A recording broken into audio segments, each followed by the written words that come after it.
নমস্কার। যুক্তি তর্ক সঙ্গে অর্কয় আপনাদের স্বাগত।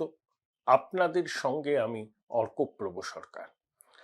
12ই ফেব্রুয়ারি শিল্প ধর্মঘটের ডাক দিয়েছিল 30টি শ্রমিক সংগঠন। মূলত এর পিছনে ছিল বামপন্থীরা। দেখুন, ধর্মঘট কিন্তু ব্যর্থ। সারা ভারতবর্ষ এই ধর্মঘটের থেকে মুখ ঘুরিয়ে নিয়েছে। তার মানে এই নয় যে ধর্মঘটীরা যে বিষয়গুলোর উত্থাপন করেছিলেন সেই বিষয়গুলোর সঙ্গে দেশের মানুষ সহমত নন। অনেকেই সহমত, অনেকেই বিরুদ্ধ মত। আমি মনে করি প্রতিবাদ সচেতনতার ভাষা, কিন্তু প্রতিবাদের ভাষাকে এখন ভিন্ন ঠিকানা দিতে হবে।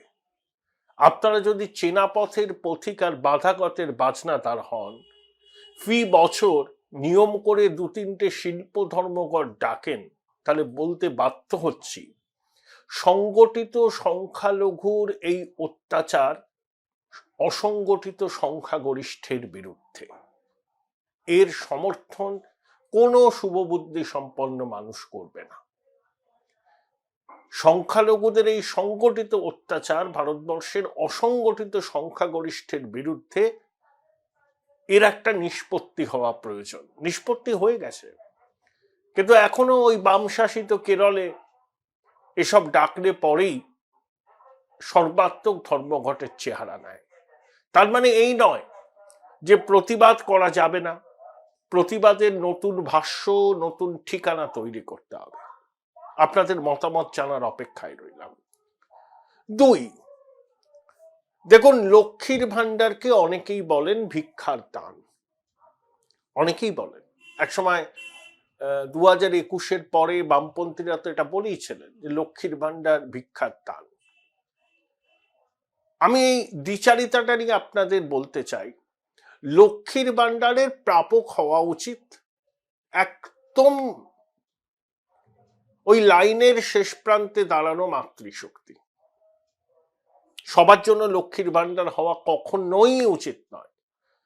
যাদের প্রয়োজন তাদেরকে লক্ষ্মীর ভান্ডার দিন, কিন্তু লক্ষ্মীর ভান্ডার কখনো ভিক্ষার দান নয়।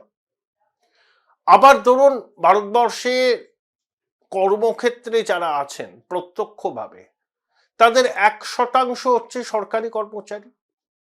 এই বামপন্থীরা সংগঠিত সরকারি কর্মচারীদের ডিএর দাবিতে সোচ্চার। এরা কিন্তু সমাজের ক্রিমি লেয়ারের অংশ। এদের বেতন সাধারণ খেটে খাওয়া অসংগঠিত বেসরকারি ক্ষেত্রের গড়পড়তা কর্মীদের থেকে বেশি। চাকরির নিরাপত্তা আছে। যে বামপন্থীরা এবং ইন্টেলেকচুয়াল ক্লাস লক্ষ্মীর ভান্ডারকে ভিক্ষার দান বলেন, আবার সরকারি কর্মচারীদের ডিএ কেন দেয়া হচ্ছে না তা নিয়ে সোচ্চার হন, এর মধ্যেও কি একটা দ্বিচারিতা নেই? আমি ডিএর বিরুদ্ধে নই, কিন্তু যারা লক্ষ্মীর ভান্ডারকে ভিক্ষার দান বলেন আর ডিএ কে বলেন অধিকার, এই ডিএ কেন দেয়া হচ্ছে না বলে সোচ্চার হচ্ছেন, আমার মতে এটা তাদের দ্বিচারিতা। আপনাদের মতামতের অপেক্ষায় রইলাম। আপনারা আমার অনুষ্ঠান নিয়মিত দেখছেন, কমেন্ট করছেন, আমি কমেন্ট পড়ি। প্রশংসা, সমালোচনা, ভুল ধরিয়ে দেওয়া সবটাই করেন আপনারা। আমি কৃতজ্ঞ। সহায়তাও পাচ্ছি আপনাদের থেকে। আগামী দিনেও এই সহায়তা থেকে বঞ্চিত হব না এই আশা রাখি। থ্যাঙ্কস বাটনে ক্লিক করলেই আপনাদের আর্থিক সহায়তা আমার কাছে সরাসরি চলে আসবে। আজকে আমি প্রতিবেদনের শিরোনাম কি করেছি?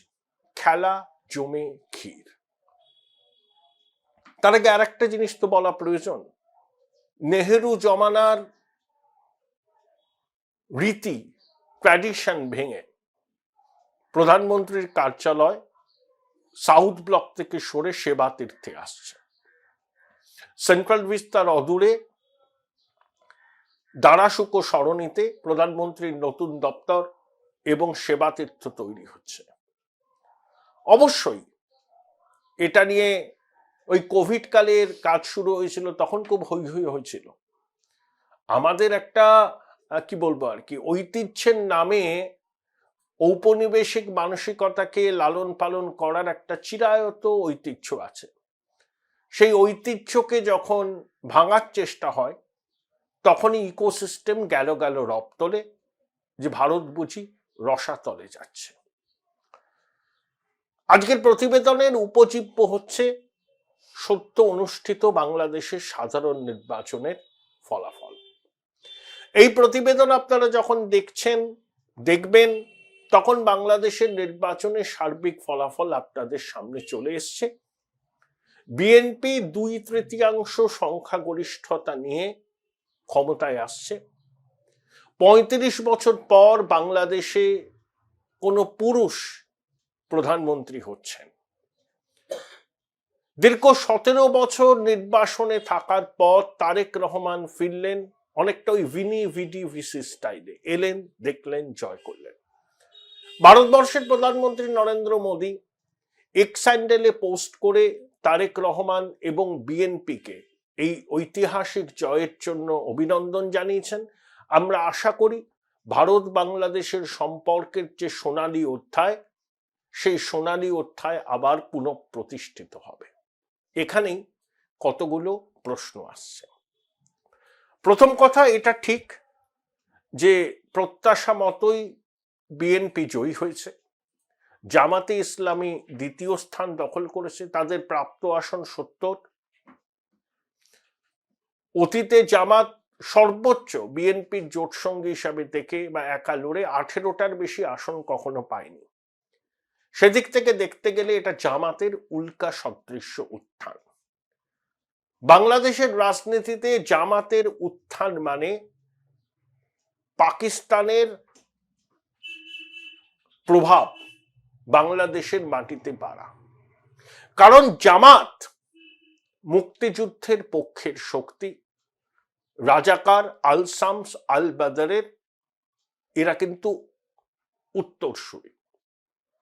এই যে জাতীয় নাগরিক পার্টির যে সমস্ত নেতা জুলাই আগস্ট গণ অভ্যুত্থানে অগ্রণী ভূমিকা নিয়েছিলেন, তারা অধিকাংশ মাদ্রাসা শিক্ষায় শিক্ষিত, ধর্মান্ধ, শরিয়া প্রবর্তন করতে চান এবং জামাতের সঙ্গে যাদের জোট হয় তাদের মতাদর্শ যে জামাতের অনুসারী হবে তা নিয়ে কোনো সন্দেহের অবকাশ নেই। নির্বাচনের আগে জামাতের আমির ডক্টর শফিকুর রহমান একটা পোস্ট করেছিলেন, 9 ঘন্টা পরে সেই পোস্ট প্রত্যাহার করা হয়। তাতে বলা হয়েছিল যে জামাতের শীর্ষ পদে কোনো মাতৃশক্তির অভিষেক হবে না এবং মেয়েদের কাজের জায়গাটাকেও সংকুচিত করা হয়েছে। অর্থাৎ জামাত যে নারী মুক্তি, নারী স্বাধীনতা, মেয়েদের সমান অধিকারের পক্ষপাতী নয়, এটা নিয়ে তারা কোনো ডাকটাক গুড়গুড় করেনি। এবারের নির্বাচনে বাংলাদেশে মুক্তিযুদ্ধের পক্ষের শক্তি, মাতৃশক্তি, তারা ভোট কেন্দ্রে দাঁড়িয়ে তাদের গণতান্ত্রিক অধিকার প্রয়োগ করে জামাতের আগ্রাসনকে আপাতত রুখে দিতে পেরেছেন। আমি শব্দটা খুব সচেতনভাবে ব্যবহার করলাম যে আপাতত রুখে দিতে পেরেছেন। জামাতের এই উল্কা সদৃশ্য উত্থান বাংলাদেশের সামাজিক এবং রাজনৈতিক ক্ষেত্রে ভীষণ রকম গুরুত্বপূর্ণ প্রভাব ফেলতে চলেছে আগামী দিনে। কয়েকদিন আগে আমি একটা প্রতিবেদন করেছি যে পিলপিল করে লোক ঢুকছে বাংলাদেশে। কোত্থেকে ঢুকছে? পাকিস্তান থেকে।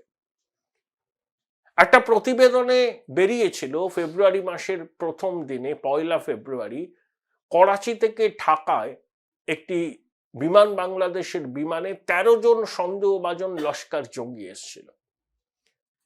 একটি প্রতিবেদনে যারা যারা এসেছিল তাদের নাম, তাদের পাসপোর্ট নাম্বার সবই প্রকাশ করে দেওয়া হয়। ঢাকায় অবস্থিত পাকিস্তানের দূতাবাসে এখন রীতিমতো কর্মচাঞ্চল্য। জামাতের এই উল্কা সদৃশ্য উত্থান, আইএসআই, পাকিস্তান এদের প্রভাব বাড়াবে বাংলাদেশের মাটিতে, তা নিয়ে কোনো রকম সন্দেহের অবকাশ নেই। তাই আমরা নিশ্চিত হতে পারছি না। যদিও বিএনপি হচ্ছে মুক্তিযুদ্ধের পক্ষের শক্তি, তারেক রহমান সহ মির্জা ফখরুল ইসলাম আলমগীর প্রমুখ বিএনপির প্রথম সারির নেতারা নির্বাচনী প্রচারে ভারত বিদ্বেষের কথা খুব একটা বলেননি। বৃহৎ প্রতিবেশী ভারতের সঙ্গে তারা সুসম্পর্ক বজায় রাখতে চান, এটা অন্তত তারা বলেছেন, কিন্তু কথায় ও কাজে কতটা যে মিল থাকবে তা নিয়ে সন্দেহের অবকাশ আছে। বিএনপি শেষবার বাংলাদেশের শাসন ক্ষমতায় ছিল 2001 থেকে 6 সাল পর্যন্ত। সেই সময় চট্টগ্রামে অস্ত্রভর্তি জাহাজ এসেছিল। তৎকালীন বিএনপি সরকারের স্বরাষ্ট্র প্রতিমন্ত্রী লুৎফুজ্জামান বাবর এবং তৎকালীন জামাত ছিল বিএনপি সরকারের শরিক। বাংলাদেশের শিল্পমন্ত্রী ছিলেন তৎকালীন জামাতের আমির। তারা কিন্তু দোষী সাব্যস্ত হন।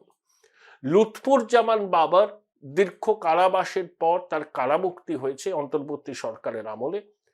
ওই অস্ত্র দেয়া হয়েছিল ভারতের উত্তর পূর্ব জঙ্গিদের জন্য, আনা হয়েছিল। তাই বিএনপি সম্পর্কে আমাদের আস্থার ঘাটতি আছে, অতীতেও ছিল। কিন্তু বললাম, অতীত আঁকড়ে ধরে চলার পক্ষপাতী আমরা নই। বিএনপি এবং জামাত তারা কিন্তু আদর্শিক শত্রু।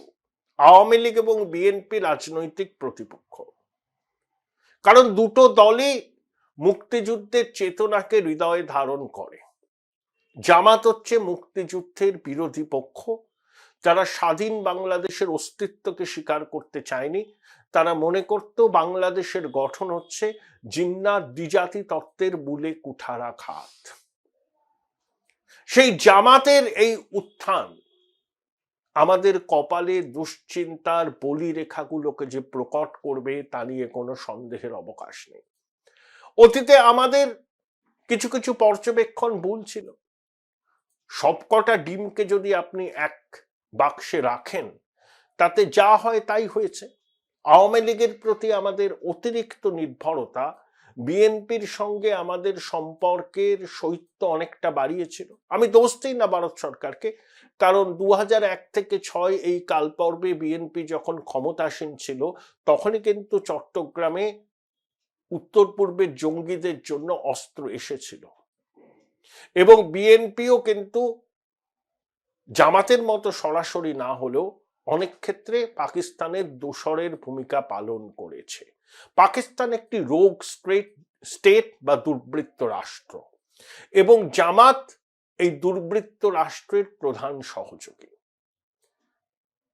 তাই এখন কিন্তু খেলা জমে যাবে। বিএনপি যদি চান, তারেক রহমান যদি চানও ভারতের সঙ্গে একটা সম্পর্ক মসৃণ করতে, সম্পর্কের একটা নতুন দিগন্ত উন্মোচিত করতে, জামাতের বাধায় কি তিনি পারবেন? সংখ্যার বিচারে বাংলাদেশের জাতীয় সংসদে বিএনপি অবশ্যই 2/3 সংখ্যাগরিষ্ঠতা পেয়েছে, কিন্তু জামাতের প্রভাব পরিবর্তিত বাংলাদেশে অস্বীকার করার উপায় নেই। তাই তারেক রহমান, মির্জা ফখরুল ইসলাম আলমগীর যতই নয়াদিল্লির সঙ্গে কূটনৈতিক সম্পর্ক দৃঢ় করতে চান, পদে পদে কিন্তু জামাত বাধা সৃষ্টি করবে।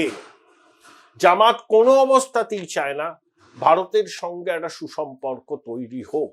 ভারতের সঙ্গে সুসম্পর্ক যদি বিএনপির তৈরি হয়, সেটা জামাত মেনে নেবে না। ভারত বিরোধিতা জিগির তোলাই জামাতের প্রধান রাজনৈতিক অস্ত্র। কিন্তু বাংলাদেশের মানুষকে অভিনন্দন, তারা মুক্তিযুদ্ধের বিরোধী শক্তিকে অন্তত পরাজিত করেছেন, কিন্তু জামাতের উত্থানকে অস্বীকার করা যায় না। তাই নয়াদিল্লিকে এখন পরিস্থিতিকে বুঝতে হবে, দেখতে হবে। নতুন সরকার শপথ নেওয়ার পর ভারতের উদ্দেশ্যে তারা কি বার্তা দেয়। প্রধানমন্ত্রী নরেন্দ্র মোদী অভিনন্দন জানিয়েছেন। আমরা প্রথম থেকেই বলেছিলাম, গণতান্ত্রিক নির্বাচনের মাধ্যমে যে সরকার আসবে, সেই সরকারের সঙ্গে ভারত পূর্ণ কূটনৈতিক সম্পর্ক তৈরি করবে, যদিও এই নির্বাচন অন্তর্ভুক্তিমূলক ছিল না। আওয়ামী লীগের সমর্থকরা ভোট দিয়েছেন, কিন্তু শেখ হাসিনার নো ভোট এই যে আহ্বান, মানে আওয়ামী লীগের নির্বাচনী প্রতীক নৌকা, তো সেই আহ্বানেও কিন্তু আওয়ামী লীগের সমর্থকরা সাড়া দিয়েছেন। আওয়ামী লীগের সমর্থকরা যদি এই ভোটে বিপুল সংখ্যায় অংশ নিতেন তাহলে ভোটের হার অনেক বাড়ত, কিন্তু হয়নি। আওয়ামী লীগের সমর্থকদের একটা বড় অংশ যারা ভোট দিয়েছেন বিএনপিকে দিয়েছেন, একটা অংশ কিন্তু জামাতকে দিয়েছেন। কেন দিয়েছেন?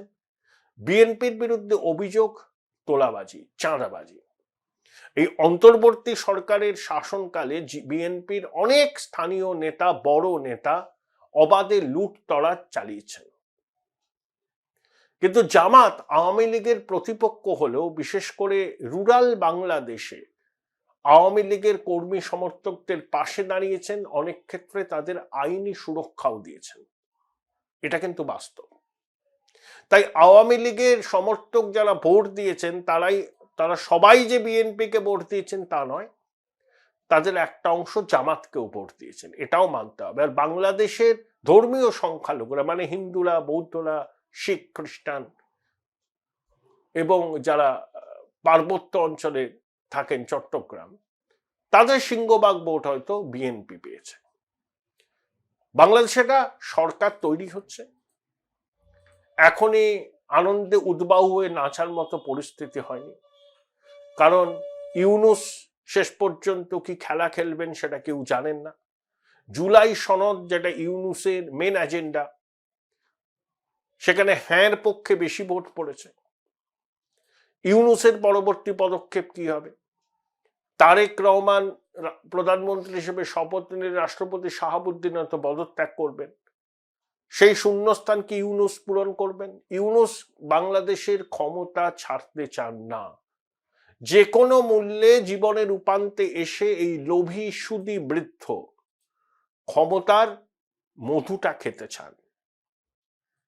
হতে পারে যে বাংলাদেশের পরবর্তী রাষ্ট্রপতি হিসাবে ইউনূস শপথ নিলেন, এটাই হয়তো বিএনপির সঙ্গে ইউনূসের ডিল হয়েছিল।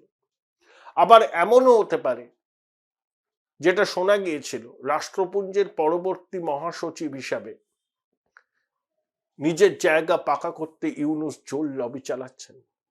তবে খেলাটা জমে ক্ষীর। একটাই আশা, এই অচল অবস্থার আপাতত অবসান হলো। বাংলাদেশে একটা নির্বাচিত সরকার আসলো, সেই সরকার দায়িত্ব নেবে, শপথ নেবে। ভারতের সঙ্গে তাদের সম্পর্কের রূপরেখা কি হবে সেটা আগামী দিনে আমরা বুঝবো। বিদেশ মন্ত্রক, প্রধানমন্ত্রী দপ্তর পরিস্থিতির উপর নজর রাখছেন, এটাও ঠিক। কিন্তু কাঁটা তো রয়ে গেছে, ইউনূস নামক কাঁটা। এই সুদী বৃদ্ধ কিন্তু মুক্তিযুদ্ধের বিরোধী শক্তি, এটাকে মাথায় রাখতে হবে। এবং অত্যন্ত পাকিস্তান ঘনিষ্ঠ।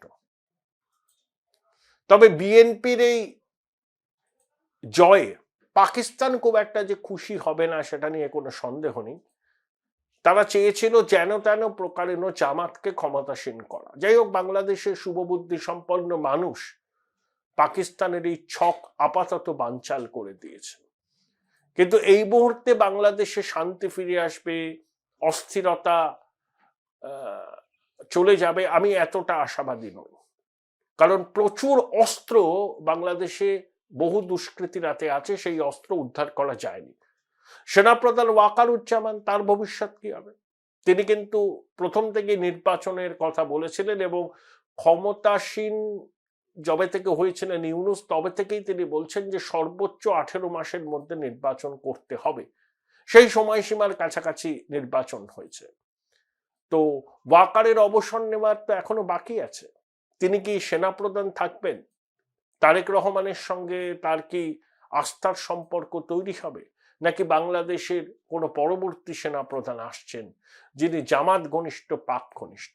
এই অনেকগুলো অঙ্ক আছে, সেই অঙ্কের সমাধান হতে সময় লাগবে, কিন্তু আপাতত খেলা জমে ক্ষীর। Join Indian Institute of Hotel Management now.